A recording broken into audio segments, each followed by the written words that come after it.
Good evening, everyone. I welcome you all for this online class on signals and systems.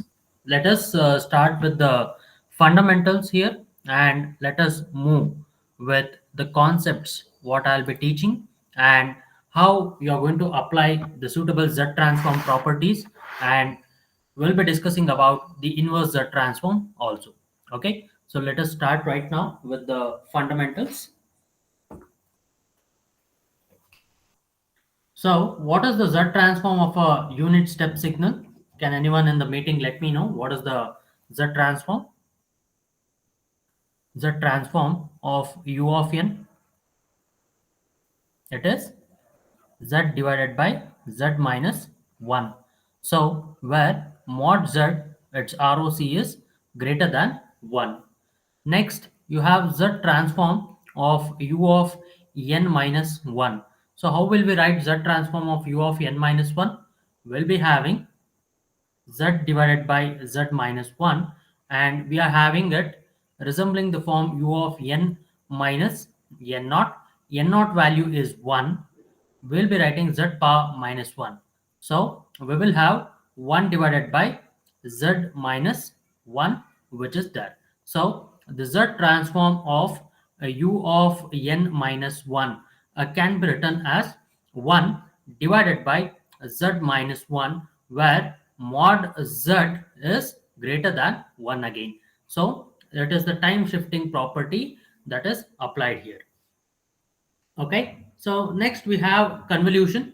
Once we have a signal where you have x of n, and next we have the convolution of y of n, and you have, I mean, sorry, y of n is got by x of n convoluted with h of n. So where h of n is the unit impulse response, we are going to get x of z into h of z, right? So we are going to get it like this, and it is y of z.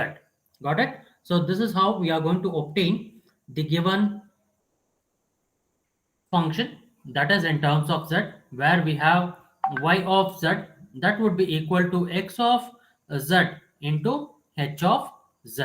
So we are going to have the suitable multiplication property that is to be applied. So this is the time convolution where it is done in terms of time domain, that is done in terms of time domain. Okay, so that is where we are going to call this as the time domain convolution. Got it? So we are going to discuss few more things here, where we'll be having the z transform of the given signal where it is to be applied. Okay, so moving on, next we'll be having the z transform. Let me take a finite sequence.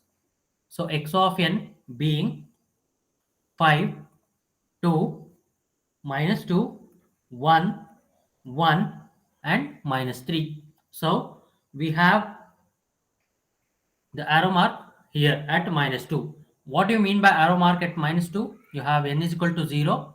If you move here, we'll be having n equals 1, n equals 2, n equals 3. Here, we'll be having n equals minus 1, n equals minus 2. Got it? So let me write the summation here.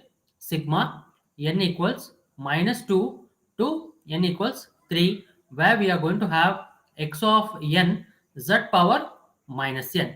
That results in x of minus 2 z power 2 plus x of minus 1 z power 1 plus x of 0, okay, x of 0 z power 0 plus x of 1 z power minus 1 plus x of 2 z power minus 2 plus x of 3 z power minus 3.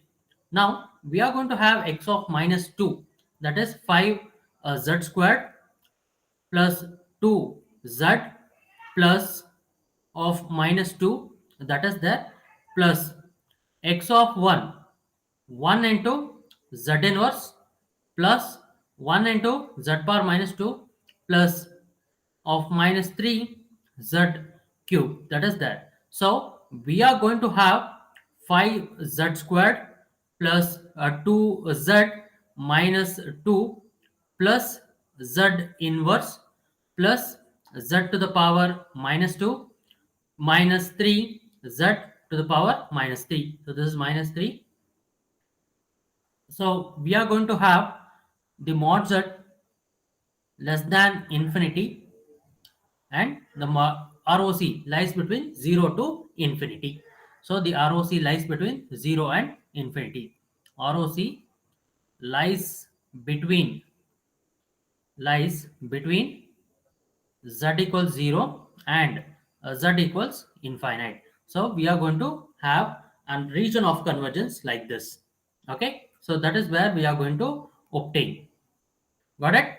So next we are going to have a similar sequence where we will be having x of n, which will be equal to 3 minus half power n u of n minus 2 3 power n u of minus n minus 1. Okay, we are going to have a sequence like this, and we are going to obtain the z transform of each and every signal which is associated. Now we are going to have minus half power n u of n, that is there. And how we are going to obtain it is z divided by z minus of minus 1 by 2. We are going to get it as z divided by z plus 1 by 2, and we are going to have mod z greater than 1 by 2, mod z greater than 1 by 2 as the ROC. So we are going to have 3z divided by z plus 1 by 2. Next, we are going to have the z transform of minus 3 power n u of minus n minus 1, which is there, and we are going to get z divided by z minus 3, where we are going to have a mod z less than 3, mod z less than 3. Now next, we are going to have plus a 2z divided by z minus 3.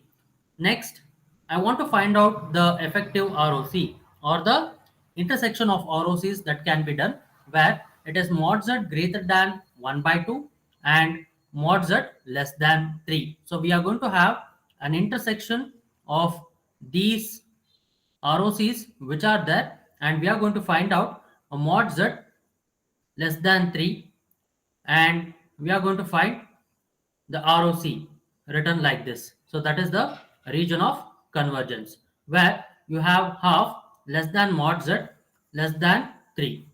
Okay, so half less than mod z less than 3 is the ROC of the given sequence. That is a infinite sequence like this. Next, we are going to have the same term if it is changed with half power n, so you will be having z minus 1 by 2. So whatever the value that is written here, that is the value a that you are going to take and you are going to find out. So next we'll be having a similar sequence where we will be obtaining based on the properties based on the properties where we'll be having x of n that would be equal to u of n plus 2. It is quite simple. We are going to have z transform of u of n, the original z transform, that is z divided by z minus 1. Next, z transform of u of n minus n naught. So this is one thing that you need to keep in mind. So this is z squared into z divided by z minus 1. So we are going to get z cube divided by z minus 1, and its ROC would remain the same, that is mod z greater than 1. Okay, so it's a right-handed sequence, and we are going to get mod z greater than 1, that is the ROC. Similarly, we are going to have x of n that would be equal to n into u of n. So n into u of n, if I want to find out the z transform of it, we are going to have the z transform of u of n. We know that and x of z can be obtained by minus z into d by dz of x of z term which is there, and we are going to have minus z, and we are going to obtain z minus 1 the whole square, and this is z minus 1, and we are going to have minus z. Okay, minus z and plus z get cancelled, and that is z squared. Okay, that is z squared which is there, and we are going to get z squared divided by z minus 1 the whole squared. So that is x of z. Okay, so these are the things what you need to remember, and definitely a mod z greater than 1 would be the ROC of it.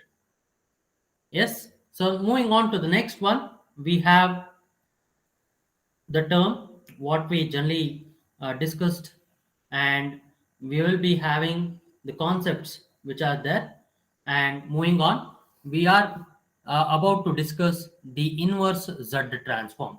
Okay, inverse z transform, inverse z transform. And in inverse z transform, we will be discussing more about how we are going to obtain from x of z, we are going to obtain x of n based on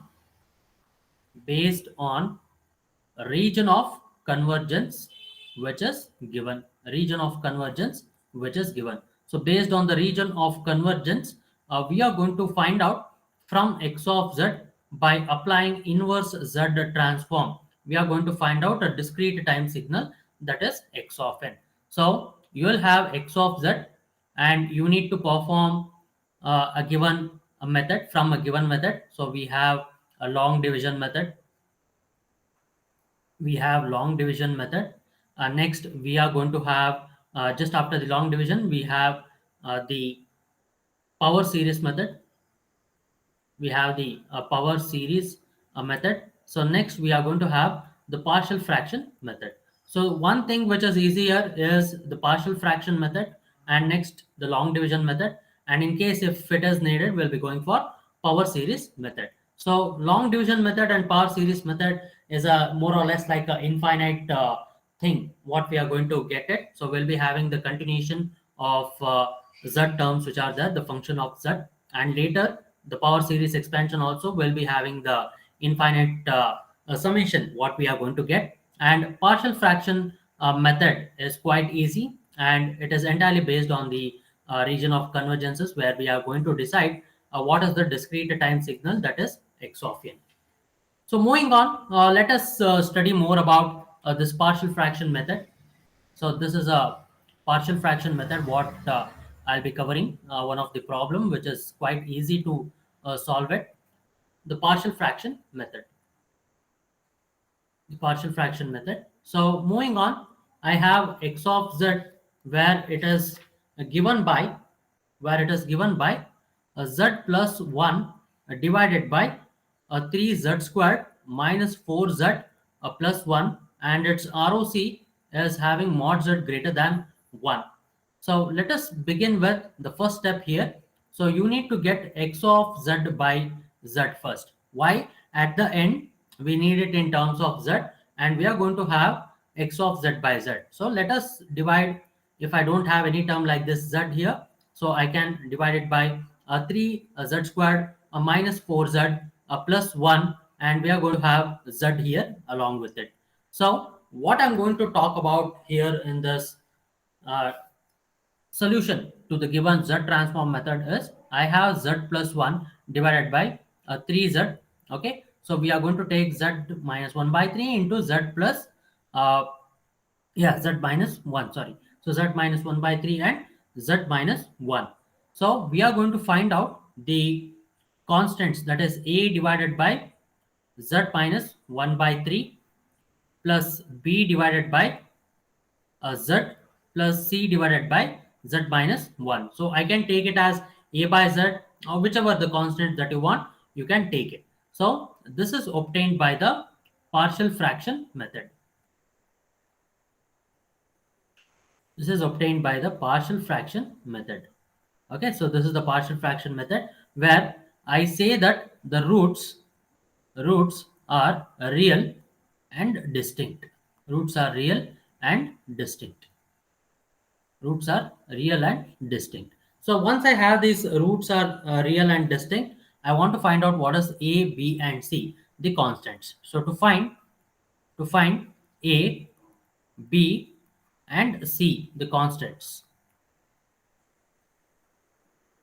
A, B, and C, the constants which are there. So next, moving on, I will be having the z plus 1 divided by 3. What I'm going to get it as A times, yeah. So once I multiply it with respect to the denominator term, A, z into z minus 1, A into z minus 1 plus B into what is the next term? Z minus 1 by 3 into z minus 1, z minus 1 by 3 into z minus 1 plus c into z minus 1 by 3. These are the terms what we are going to find out as a, b, and c. So if I want to find out a, I'll be having z plus 1 divided by 3 divided by z into z minus 1, where z will be equal to 1 by 3. So the value of a will be z into z minus 1, yeah. So the value of a will be minus 2. If I substitute 1 by 3 here, I'll be getting a as minus 2. I got a as minus 2. Next, b. If I want to find out b, it would be z plus 1 divided by 3 divided by z minus 1 into z minus 1 by 3, where we are going to get z equals 0. So once I have z equals 0, I'll be having, yeah, so z minus 1 and z minus 3, yeah, I'll be having a b which will be equal to 1. So the value of b will be equal to 1 here. So next, c. I'll be having z plus 1 divided by 3 divided by z into z minus 1 by 3. That would be equal to z, which is equal to 1. So the value of c will be equal to 1 again. So I have got a, b, I got a as minus 2, b and c as 1. Okay, so let us substitute here and the given equation. Let us see what we are going to get it. X of z divided by z, that would be equal to. So let us see here. So we have a, b, c, a, b, c here. Okay, so we have a. What's the value of a that is there? Anyone in the meeting? What is the value of a? Minus 2. The value of a is minus 2 divided by z minus 1 by 3. Next, the value of b that you are going to get is 1 divided by z plus the value of c is 1 divided by z minus 1. So we are going to get x of z, that would be equal to minus 2 z divided by z minus 1 by 3 plus 1 plus z divided by z minus 1. Next, we are going to have minus 2 1/3 power n u of n, because I have taken a mod z greater than 1. So if I want to sketch the region of convergence, I have 1 by 3 here and I have 1 here. So mod z greater than 1. So if I plot a circle like this, so this is 1, sorry, this is 1 and this is 1 by 3. So the entire ROC will be outside the circle and it is a right-handed signal. That is the reason why we are going to have u of n. Okay. Next, z inverse of 1 is a delta of n plus u of n. So this is the given discrete time signal, which is x of n, where we are going to have x of n that would be equal to minus 2 1/3 power n u of n plus delta of n plus u of n. So this is for n greater than or equal to 0, or you have mod z greater than 1. So this is how you obtain the partial fraction method for a given sequence. Okay, so let me stop here, and I hope you got to know how did we get the region of convergence? Any doubts up to this point, anyone? If you want me to solve any specific problems, do let me know. Any specific problems you want me to solve, I will solve it here. I'll share the recording also. Anyone? If there is no such queries, I'll stop the recording.